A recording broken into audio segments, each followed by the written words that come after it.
guys, welcome back to my channel. This is going to be my belated October reading wrap up. October was insane for me and my family. We ended up closing on that property that I talked about in a previous video in Tennessee. And so there's been a lot of driving back and forth between Virginia and that place, and it's like a 6-hour drive. So anyway, it's been wild. With that being said, I was able to read quite a bit last month, more than I thought I was going to be able to read. I ended up listening to a lot for the drive and whatnot. So yeah, let's just go ahead and jump into this. The first book I read was Cricket House by Agatha Christie. I gave this one 5 stars. It was fantastic. It was a typical murder mystery set in London, maybe. It was set in England, and it surrounded a family where the patriarch was a man from Greece, and he dies, and people in the family are trying to figure out exactly what happened to him and if any one of them did it. I was completely shocked at the ending. Did not see it coming, and I really loved that. Even though you did get clues, you could have, somebody probably has figured it out, but it wasn't me.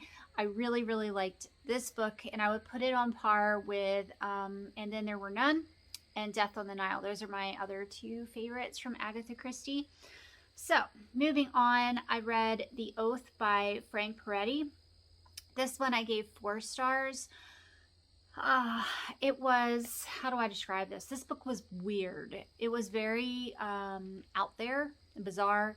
It was a supernatural Christian fiction book, and it has a weird creature in it. It takes place in like an old mining town where the people that live there, their families have lived there for generations, and there's a weird oath that the people in the town take, and crazy deaths happen. And the brother of a man who dies there goes to the town to investigate what really happened to his brother, and then he starts piecing together all this weirdness that's going on in the town. I'm using the word weird a lot, but the book was very weird. It kind of made sense at the end where I get where he was going, but it was like a weird ride to get there. Next one I read was The Legend of Sleepy Hollow by Washington Irving. 5 stars for this one. I love this book. It's a reread for me. I read it pretty much every year. It is a must-read for autumn. The way Washington Irving describes the setting of northern New York in the fall, spectacular. I just wish I was there on the farm. It's so well done. And I think it's really funny. There's a scene where Ichabod is walking to Katrina Van Tussel's farm, and he's thinking about all of the farm animals and the food, and he sees the farm animals as food, and the way he's thinking about it is just hilarious to me. So yeah, I love Sleepy Hollow. The next one I read was another 5-star read for me, and that is Firefly Diaries by C.C. Warrens.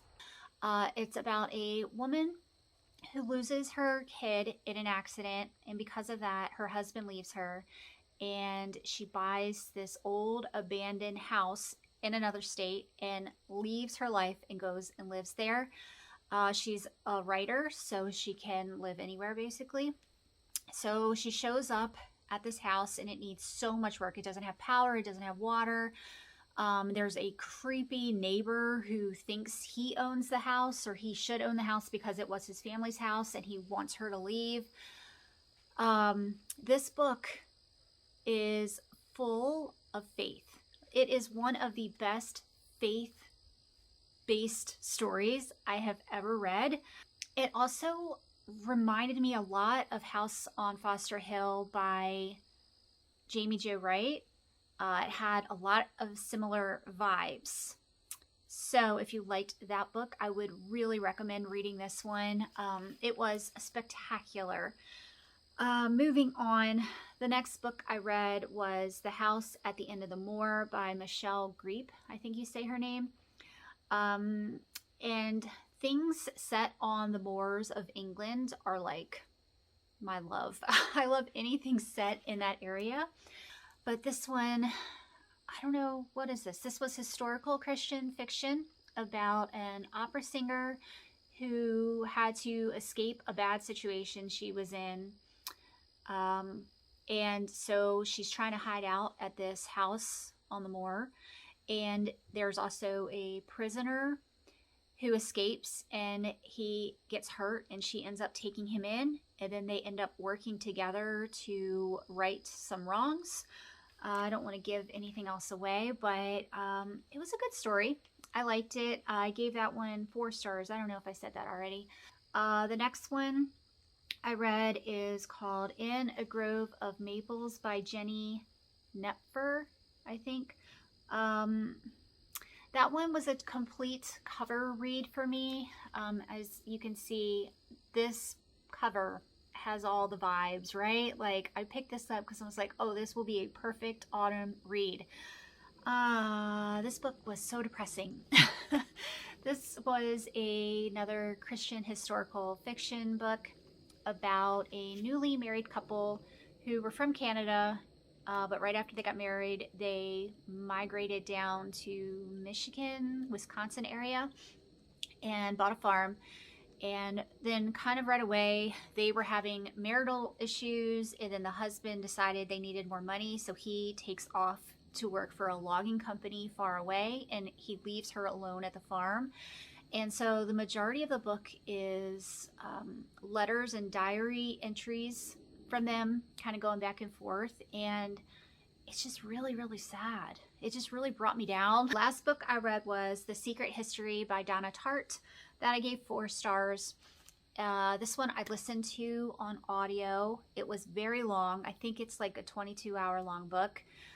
I also picked this one up because it was on a lot of lists for books you should read in the fall time. And it absolutely is a book you should read in the fall time. You could also read it in the winter. There's a lot of winter scenes in this book. I want to say this is the first non-Christian, non-classic book that I have read in over a year. So it was kind of weird experience for me because I'm kind of not used to reading, is it secular? Is that the word? Non-Christian books? I don't know. So yeah, it was a different experience than what I'm used to. And it's really hard for me to put my thoughts to this book. I've been thinking a lot about this for over a week now of what I really think about this book. First off, I want to say it is incredibly well written, very well fleshed out characters. The setting was stunning. It takes place in a college in Vermont. That's why you should definitely read it during this time of year. The way that she, talked about the scenery and the weather and things like that, spot on. But it's about a group of college kids, a small group, I think it was 5 or 6 of them, that are all a part of this Greek club type thing. It's their major. It's kind of more than a major to these kids. They kind of live out Greek in all of their lives, or try to bring it into their lives as much as they can, like ancient Greece type things. And it starts out with a murder. Somebody dies at the very beginning, and then one of the characters kind of walks you through the whole process of how the students got to that point and how that person died, what all was involved with that. It was so good. All of that was so good. But there was a lot of it that did make me feel kind of uncomfortable, I guess is the right word, since I'm so not used to reading that sort of thing anymore. Was definitely missing Jesus in this book. I was thinking throughout the book, man, these kids need Jesus. If they had Jesus, they wouldn't be in these situations. So the lack of God definitely showed in this book. I also feel like it kind of played out like a Greek tragedy. Maybe that's what the author was trying to accomplish with the story, to present a Greek tragedy in today's time or a contemporary way.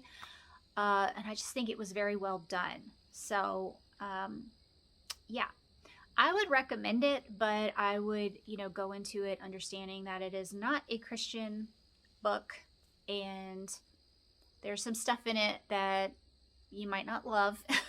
So, but the writing was so beautiful. Even parts that should have been boring or that I would normally think are boring that I might skip ahead on, I was just so absorbed in everything, the most mundane things, because of the way they were described. So yeah, I really liked it. I ended up really liking it. Anyway, those are all the books that I have read in October, and I hope you all had a great month and you have a great November, and I will see you guys soon. Bye.